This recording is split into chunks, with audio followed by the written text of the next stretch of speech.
성경 말씀 읽어드리겠습니다. 창세기 12장 1절부터 3절까지 읽어드리겠습니다. 여호와께서 아브라함에게 이르시되 너는 너의 고향과 친척과 아버지의 집을 떠나 내가 네게 보여줄 땅으로 가라. 내가 너로 큰 민족을 이루고 네게 복을 주어 내 이름을 창대하게 하리니 너는 복이 될지라. 너를 축복하는 자에게는 내가 복을 내리고 너를 저주하는 자에게는 내가 저주하리니 땅의 모든 족속이 너로 말미암아 복을 얻을 것이라 하신지라.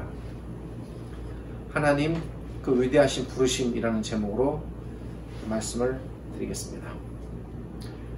우리는 지난 두 번의 주일 동안 창세기 11장 27절부터 32절을 중심으로 하나님께서 아브라함을 갈대아 우르로부터 불러내신 사건에 대해 살펴보았습니다. 어쩌면 지난 두 번의 시간은 오늘부터 시작되는 이 창세기 12장 이 말씀을 위한 준비라고 생각할 수 있겠습니다. 제가 창세기 설교를 시작할 때 창세기 전체를 염두에 두진 않고 아브라함의 삶이 창세기 25장에서 끝나는데 이제 거기서 이제 창세기 설교를 마무리하려고 합니다. 25장까지 약 절반 지점까지 왔다고 생각됩니다.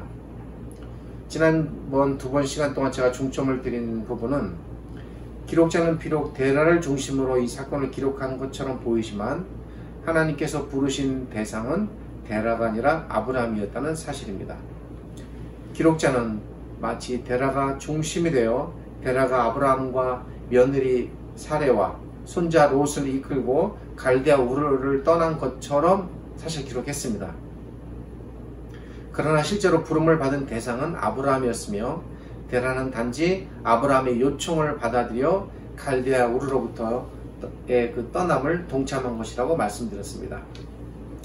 이렇게 아브라함이 가족을 이끌고 갈대아 우르를 떠나 가나안 땅을 향해 약 700km 정도 여행을 했을 때 데라의 건강과 그의 고령으로 인해 데라는 더 이상 여행을 지속할 수 없었습니다. 이에 데라는 갈대아 우르에서 가나안까지의 여정 중에 약 3분의 1 지점에 해당하는 하란이라는 당시 꽤 큰 도시에 머물게 됩니다. 데라는 그곳에서 60년을 더 살다가 205세에 죽음을 맞게 됩니다. 데라의 삶의 여정은 여기까지입니다. 그의 삶은 하란에서 끝나게 됩니다. 그런데 여기서 우리는 기록자에 대한 중요한 사실을 발견하게 됩니다. 어쩌면 얼핏 읽으시면 이런 부분들을 잘 발견하지 못하고 이렇게 또 넘어가실 수 있겠습니다만 잘 보시면은 어떤 중요한 차이점이 11장과 12장 사이에서 발견됩니다.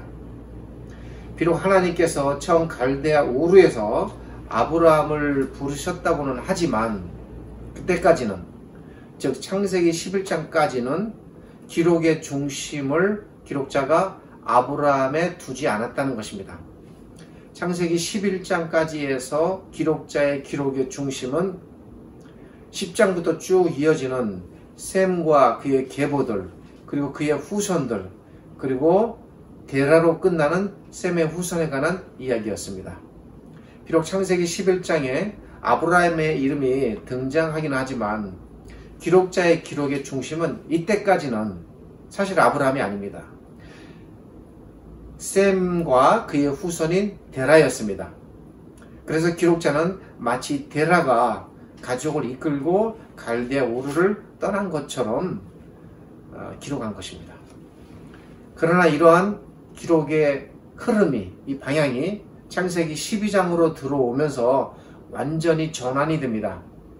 창세기 12장부터는 비로소 모든 기록의 중심이 아브라함이 됩니다. 기록자는 창세기 11장까지를 통해서는 셈의 후손과 데라를 중심으로 기록했다면 그것을 마무리하고 12장부터는 이제 철저하게 모든 기록의 초점을 아브라함에게만 맞추어서 아브라함을 중심으로 일어난 사건들을 기록하게 됩니다. 비록 창세기 11장과 창세기 12장에 모두 아브라함의 이름이 등장은 합니다만 창세기 11장과 창세기 12장에서 각각 아브라함이 갖는 비중은 전혀 다릅니다. 창세기 12장부터 비로소 아브라함이 중심이 되는 아브라함의 이야기가 전개됩니다. 오늘 본문은 이에 대한 첫 이야기가 시작되는 부분입니다. 그런 면에서 창세기 12장은 비로소 진정한 아브라함의 이야기가 시작되는 부분이다 라고 말할 수 있겠습니다. 앞에서 말씀을 드렸듯이 데라는 하란에서 60년을 더 살다가 205세의 생을 마감하게 됩니다. 그러나 하나님께서는 데라가 하란에서 삶을 마감할 때까지 아브라함을 하란에 계속 머물게 놓아두지 않으십니다. 인간적인 면에서는 아브라함이 아버지 데라와 영영 이별을 해야 하는 아픔이 물론 있겠지만 그 아픔을 하나님께서 당연히 헤아리셨을 겁니다. 그것을 모르진 않습니다. 그러나 그럼에도 불구하고 그 아픔을 딛고 넘어서서 그가 나아가야 할 더 큰 일들이 그를 기다리고 있는 것입니다. 그래서 하나님께서 우르에서의 잠깐의 그 아브라함의 정착을 이제 끝내게 하시고 그를 다시 불러내십니다. 아브라함이 하란에서 잠시 머물 때에 아브라함을 부르십니다. 하나님께서는 아브라함에게 가나안 땅을 향해 계속 나아가라고 말씀하십니다. 아직 아브라함은 하나님께서 자신을 왜 가나안 땅으로 처음에 그 우르에서 불러내셨는지, 그리고 가나안 땅에서 펼쳐질 자신의 삶이 과연 어떤 것인지, 도대체 가나안 땅에서 삶이 어떤 것이기에 이 우르의 삶과 그렇게 다른가? 어떤 차이가 있을까? 내가 우르에서 하나님의 부르심을 받아 그곳에서 뭔가 펼쳐지면 안 되는가? 이런 고민도 없진 않았을 것입니다. 그런데 왜 굳이 그 우르를 떠나 가나안 땅이라는 이 특정 지역을 지정하시고 그곳으로 나를 부르시는가? 비록 세세한 그런 심정적 기록이 나와 있진 않아도 아브라함에게 왜 그런 고민과 갈등과 두려움이 없었겠습니까? 그는 장차 하나님께서 도대체 이 가나안 땅을 중심으로 나를 통해 이루실 일이 무엇인지 알지도 못했습니다. 아브라함은 이러한 모든 사실을 전혀 알지 못한 상태에서 단지 하나님의 부르심을 받고 응답하여 나아갔다는 면에서 히브리서 기자는 아브라함의 그 결정과 판단을 높이 평가하고 있습니다. 이것을 꼭 우리가 윤리적인 면으로 바라볼 수는 없지만 분명 이 부분에 대한 아브라함의 판단은 참으로 훌륭했다라고 말할 수 있습니다. 이렇게 하여 가나안 땅을 향한 아브라함의 두 번째 머나먼 여정이 처음에는 우르에서 시작되어서 하란까지 갔다가 이제 하란에서 아버지와 다시 이별하고 다시 가나안 땅으로 나아가야 하는 두 번째 여정이 시작되는 것입니다. 하나님의 위대한 부르심이 시작되었고 그 위대한 부르심에 나아가는 아브라함의 모습 또한 위대한 여정이라 할 수 있습니다. 이 아브라함의 위대한 여정의 이야기가 아브라함이 하란에서 부르심을 받는 창세기 시장부터 시작해서 아까 말씀드렸듯 그의 죽음이 기록되는 창세기 25장에서 아브라함의 생애는 끝나게 됩니다. 아브라함이 하란에서 하나님께로부터 두 번째 부르심을 받는 장면에 대한 기록이 바로 오늘 본문입니다. 이 하나님의 두 번째 부르심에서 첫 번째 부르심이었던 우르에서 부르심과는 전혀 다르게 이 하란에서의 부르심에 나타나는 중요한 몇 가지 사실들이 드디어 등장하게 됩니다. 그것은 하나님께서 아브라함을 왜 그토록 가나안 땅을 목적지로 향하여 부르셨는가라는 목적입니다. 하나님께서 아브라함을 처음에 갈대아 우르로부터 부르실 때에는 왜 아브라함을 가나안 땅으로 부르셨는지에 대한 목적이 일단은 기록상으로는 나타나지 않습니다. 그리고 이것이 나중에 하란에서 부르실 때 말씀하셨다는 측면에서 봤을 때 처음에는 이 부분이 드러나지 않았다고 보는 게 맞겠습니다. 아브라함은 자신이 왜 떠나야 하는지 알 수 없었습니다. 처음에 그렇습니다. 하나님께서 하란에서 두 번째 부르실 때에는 비로소 하나님께서 왜 아브라함을 그 옛날 그 전에 갈대아 우르에서 불러내셨는지, 왜 가나안 땅으로 가라고 하셨는지 목적이 드디어 이 두 번째 부르심에서 드러납니다. 그 부분에 대한 기록이 12장 1절부터 3절까지입니다. 장차 하나님께서는 아브라함을 통해 세 가지 일들을 이루실 것을 말씀하십니다. 우리는 이것을 다른 말로 하나님께서 아브라함에게 약속하신 세 가지 복이라고 말하기도 합니다. 이 세 가지는 첫째, 하나님께서 아브라함에게 복을 주시어, 첫째는 하나님께서 아브라함을 통해 큰 민족을 이루게 하시겠다는 것, 둘째는 아브라함에게 복을 주시어 그의 이름을 창대케 하시겠다는 것, 그리고 셋째는 하나님께서 아브라함을 복의 근원으로 삼으시겠다는 것입니다. 그런데 이 세 가지 약속들은 매우 이해하기 힘든 부분이 있습니다. 그것은 이 약속들이 아브라함 당대에 거의 성취가 불가능해 보였고, 그리고 실질적으로 성취의 규모 면에서 본다면 거의 성취가 안 되는 것에 가깝다고 볼 수 있다는 거예요. 전혀는 아니지만 거의 안 되는 것에 가까운 거예요. 이 부분을 알아야 됩니다. 훗날 아브라함에게서는 사라에게서 이삭이 출생합니다. 그리고 하갈에게서 이스마엘이 출생합니다. 그리고 사라가 죽은 후에 몇몇 여인을 통해 또 몇몇 아들들을 낳게 됩니다. 아브라함은 이들 다를 합쳐봐야 고작 아들 몇을 남기고 죽었을 뿐입니다. 그런 아브라함을 통해 큰 민족을 훗날에 묘사되듯 하늘의 별들처럼 바닷가의 수많은 모래알들처럼 그렇게 많은 후손을 번성케 하시겠다라는 이 약속의 말씀이 적어도 아브라함의 눈으로 볼 때는 거의 꿈 같은 이야기였습니다. 그리고 땅의 문제도 마찬가지입니다. 아브라함은 가나안 땅에 정착은 하게 됩니다만 그의 집터와 그리고 그의 가축을 먹일 약간의 초지 정도만 얻었을 뿐 결코 가나안 땅의 일부도 얻지 못했습니다. 결코 아브라함이 한 지역을 얻었다거나 한 도시를 얻었다거나 한 나라를 얻었다는 이러한 것은 전혀 없습니다. 실제로 아내 사라가 죽었을 때 사라의 무덤을 세우기 위해 돈을 주고 아내의 장지를 매입해야 할 정도로 그가 차지한 땅은 매우 한정적이었고 협소했습니다. 이처럼 아브라함은 보세요. 후손의 문제나 땅의 문제 모두에 있어서 괄목할 만하게 얻은 것은 없습니다. 아브라함이 크게 일족을 이루거나 또 그를 따르는 수많은 백성을 얻은 것도 아니고 또 아브라함이 당대의 왕들처럼 왕이 되어 나라를 세운 것도 아닙니다. 작은 소도시국가조차도 세우지 못했습니다. 그런데 그럼에도 불구하고 2절은 분명히 내가 너로 큰 민족을 이루고 내게 복을 주어 내 이름을 창대케 하리라. 너는 복의 근원이 될지라 라고 말합니다. 그래서 바로 이 부분에서 우리가 의문을 갖게 되는 것입니다. 아브라함에게 말씀하신 이 약속, 그리고 이 약속의 성취는 아브라함과 어떤 밀접한 연관을 갖게 되는가라는 것입니다. 아브라함에게는 10명도 안 되는 몇몇의 아들이 고작이었고 또 약속된 아들은 이삭 한 사람 뿐이었습니다.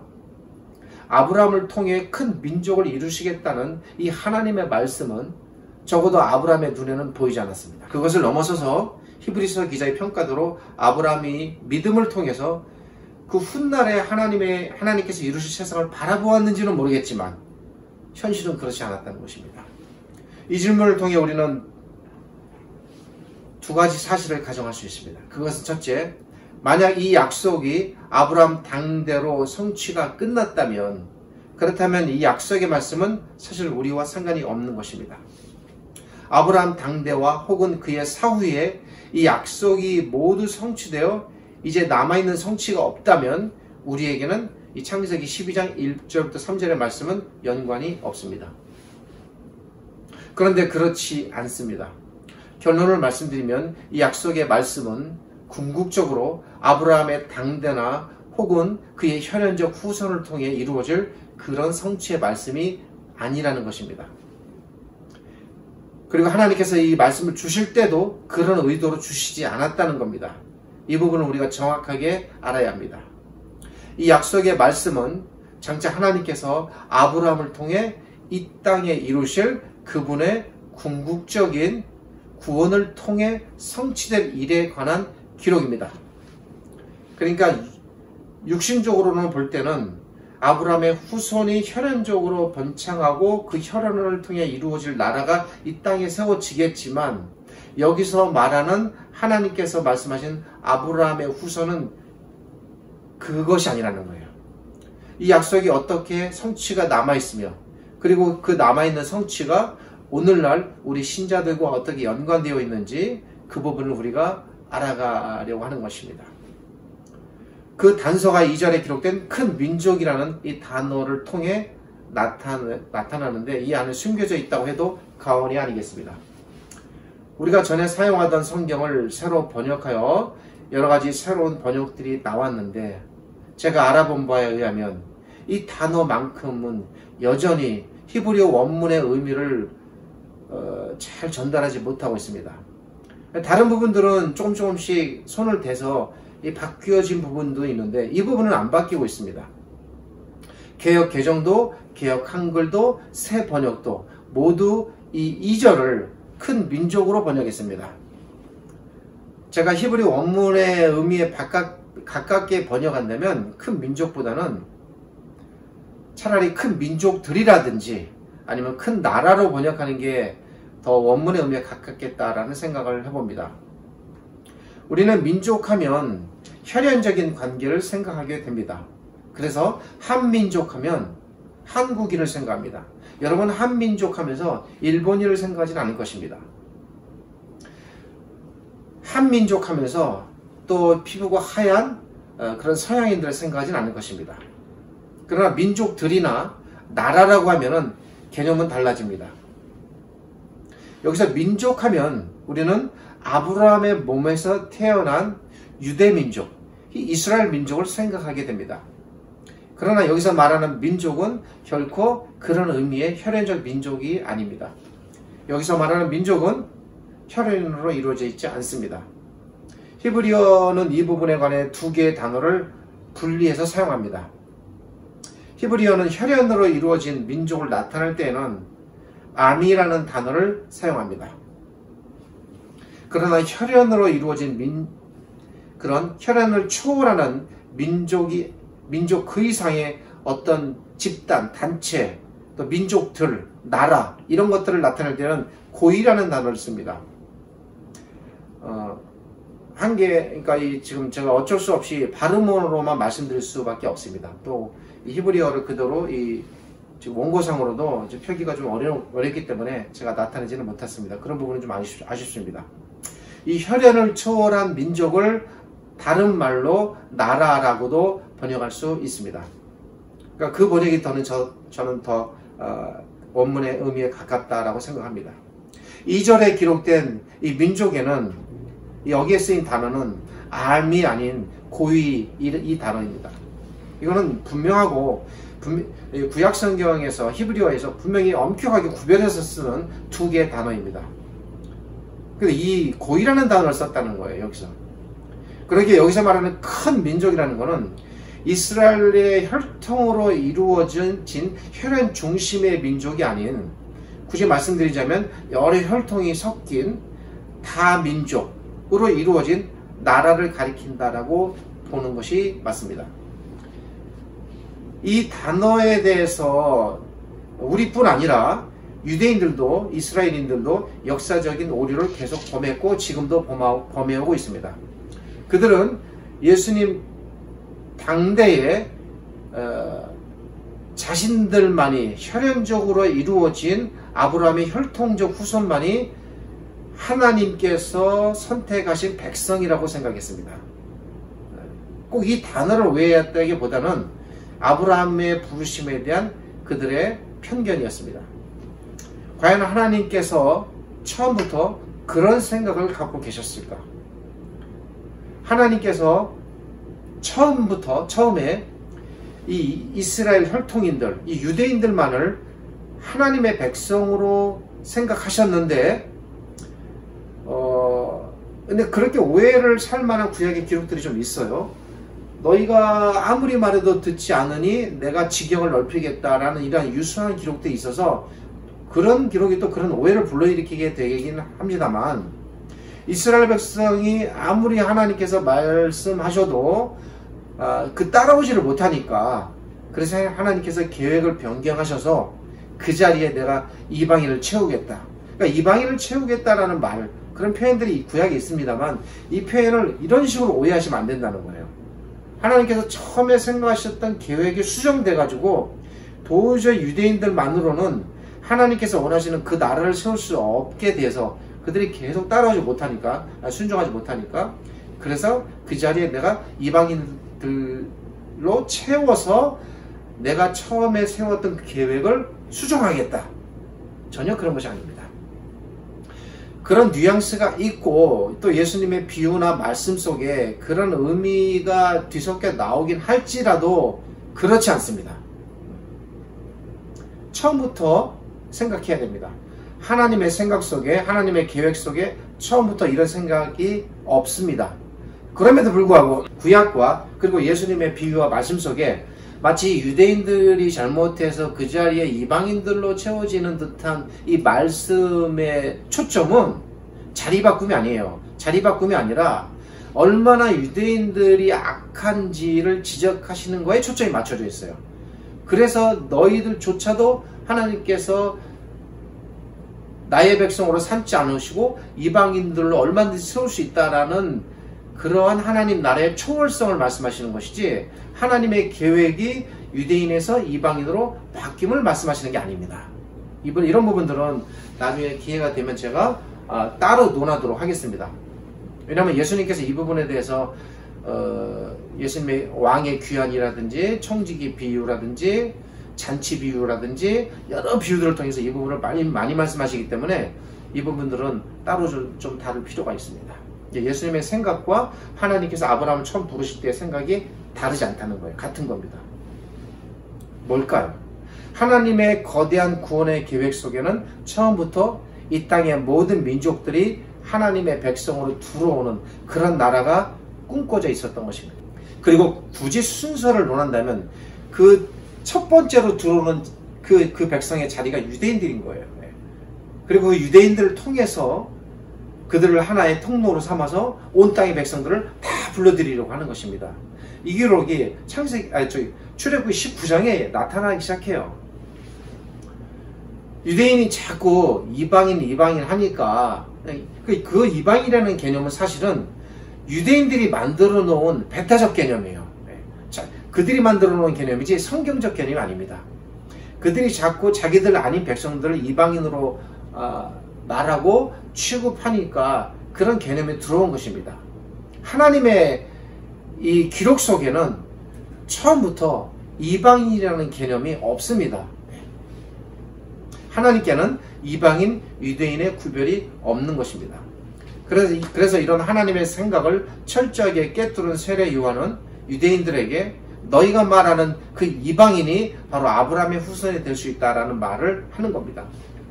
하나님이 생각하셨던 나라, 하나님께서 꿈꾸셨던 나라는 처음부터 온 세상 민족 전체가 이민족, 저민족 구별 없이 차별 없이 모두 하나님을 섬기는 하나님의 백성, 하나님의 나라를 만드는 것이었습니다.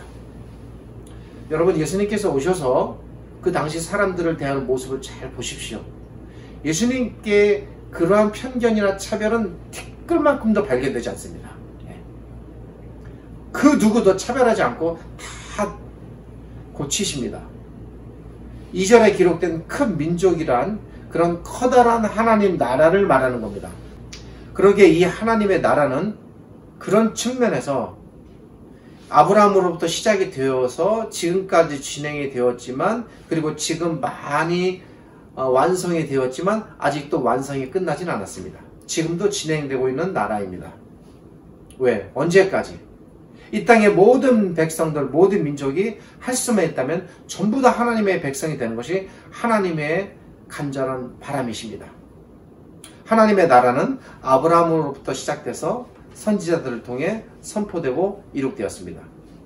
그리고 마침내 우리 예수님께서 이 땅에 오셔서 그 나라를 선포하셨습니다. 그리고 차별 없이 모든 사람들을 하나님의 백성으로 불러 모으셨습니다. 예수님께서 창세기 2장에 이 큰 나라를 이루시기 위해 오셨습니다. 그러나 그걸로 끝나지 않았습니다. 이 나라는 사도들을 통해, 제자들을 통해, 그리고 무수히 많은 믿음의 선조들을 통해 이루어졌으며, 그 복음이 이 동쪽 구석, 이 작은 이 땅에까지 흘러 들어와 이 땅에 무수한 사람들을 통하여 이 땅의 백성들이 아브라함의 후손이 된 것입니다. 하나님께서 아브라함을 통해 세우시겠다던 그 큰 나라는 지금도 세계 곳곳을 통해 세워지고 있습니다. 아직도 그 나라는 미완의 나라이며 여전히 성취가 남아있는 나라입니다. 주님을 이 땅에 다시 보내시어 이 세상을 심판하실 때까지 하나님께서는 그 나라를 넓혀 가실 것이고, 그때까지 창세기 12장 1절부터 3절의 이 약속은 계속 성취가 진행될 것입니다. 아브라함을 통해 당신의 나라를 세우신 하나님, 선지자들을 통해 그 나라를 지켜가신 하나님, 예수님을 통해 그 나라를 세상 가운데 우뚝 세우신 하나님, 그리고 그 예수님께서 비록 이 땅에 육체적으로는 없으시지만 사도들과 제자들을 통해 그 나라를 위대하게 건설해 나가신 하나님께서 지금은 우리를 통해 이 땅에 남은 하나님의 나라를 건설해 나가고 계시는 것입니다. 자, 이런 관점에서 우리는 우리의 소명을, 우리가 이 땅에 존재하는 이유를 생각해 볼 필요가 있습니다. 우리는 이 땅에 왜 존재하는 것일까? 여러분, 이 땅에 우리가 어떻게 태어났습니까? 우연히 어느 날 갑자기 우리 어머니, 아버님이 결혼하시니까 그저 그냥 우연 발생적으로 우리가 물방울 떨어지듯 이 땅에 태어났다고 생각하십니까? 바울은 그렇게 생각하지 않습니다. 하나님께서 자기 자녀를 이 땅에 불러내실 때는 모든 생명에는 하나님의 거룩하신 목적이 있다고 말합니다. 이것을 우리는 소명이라고 말합니다. 우리는 이 땅에 왜 존재하는 것일까? 우리는 이 땅에서 부름을 과연 받았을까? 여러분 하나님께 부름을 받았다고 생각하십니까? 목사와 선교사만이 부름을 받은 것입니까? 전혀 그렇지 않습니다. 우리 모두가 부름을 받은 사람들입니다. 우리의 부르심이 아브라함의 부르심과 어떤 면에서 원리적으로 연관될까? 그 답은 바로 하나님께서 그 옛날 아브라함을 통해 하나님의 나라를 세워 가셨듯 오늘날도 여전히 하나님께서 우리를 불러내시어 우리를 통해 아브라함처럼 세상을 넓혀가기 원하신다는 것입니다. 이 일을 위해 하나님께서 아브라함을 태어나게 하셨듯,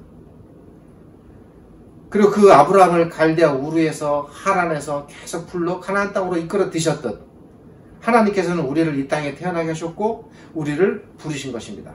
어느 순간인지 모르지만 우리는 하나님의 부르심을 받고 하나님의 자녀가 되었습니다. 하나님께서 아브라함을 부르셨듯 우리를 부르신 것입니다. 그리고 아브라함에게 그가 감당해야 할 이 땅의 소명을 부여하셨듯 우리에게도 우리를 부르신 소명을 부여하셨습니다. 하나님께서 우리를 이 땅에 태어나게 하신 것, 그리고 하나님께서 우리를 부르신 것, 하나님께서 우리에게 소명을 주신 것은 우리로 하여금 궁극적으로 아브라함을 부르신 것과 전혀 다르지 않습니다. 원리적으로 똑같습니다. 무엇입니까? 이 땅에 하나님의 나라, 하나님의 백성으로 이루어진 그분의 나라를 세우라는 것입니다. 그 일을 위하여 우리는 모두 부름을 받은 사람들이며 각기 하는 일은 다르고 이 일을 성취하는 각자의 방향과 여러 가지 종류는 다양해도 우리 모두는 한 목적을 위하여 살아가는 사람들입니다. 그러기에 아브라함이 자신의 부르심에 기쁘게 나아간 것처럼, 그리고 그 관점으로 히브리서 기자도 우리에게 요구합니다. 너희도 하나님의 부르심에 기쁘게 나아가라는 것입니다. 하나님의 위대한 부르심에 우리는 위대한 순종으로 나아가야 하는 것입니다. 기도하겠습니다. 하나님 감사합니다. 오늘 말씀을 통해서 하나님께서 아브라함을 불러 이 땅에 하나님의 나라를 세우셨듯이, 그리고 지금도 그 나라를 넓혀가시고 확장하시듯 우리를 또한 불러내시어 그 나라의 백성으로 삼으셨음을 저희가 배웠습니다. 분명히 하나님께서 우리를 부르신 목적이 있고 소명이 있음을 저희들이 압니다. 저희들이 그것을 잘 발견하게 하시고 그것이 얼마나 귀하고 막중한 것인가를 각자가 분명히 깨닫는 시간들이 되기를 원합니다. 우리가 무엇을 하든 어떤 직종에 종사하든 우리가 어떤 사람들을 만나든 우리의 삶의 모든 여정 속에는 언제나 변치 않는 이 하나님의 부르심의 목적이 있음을 우리 사랑하는 신자들이 잘 깨닫기를 바랍니다. 그리하여 이 땅을 사는 동안 우리가 호흡하고 살아가는 동안 하나님께서 우리를 이 땅에서 불러내시는 동안 그 목적을 잘 이루어 하나님의 거룩한 소명을 이루어가는 저희들 되게 하여 주옵소서. 지금은 우리 주님 예수 그리스도의 은혜와 저희를 지극히 사랑하시는 아버지 하나님의 크신 사랑과 오늘도 이 말씀으로 우리를 깨닫게 하시고 인도하시는 성령 하나님의 함께 하심이 하나님의 부르심에 응하여 기꺼이 나아가는 거룩한 하나님의 모든 백성들에게 하나님의 거룩한 은혜와 평강과 복이 함께 하시기를 예수님의 이름으로 축복하며 기도드립니다. 아멘.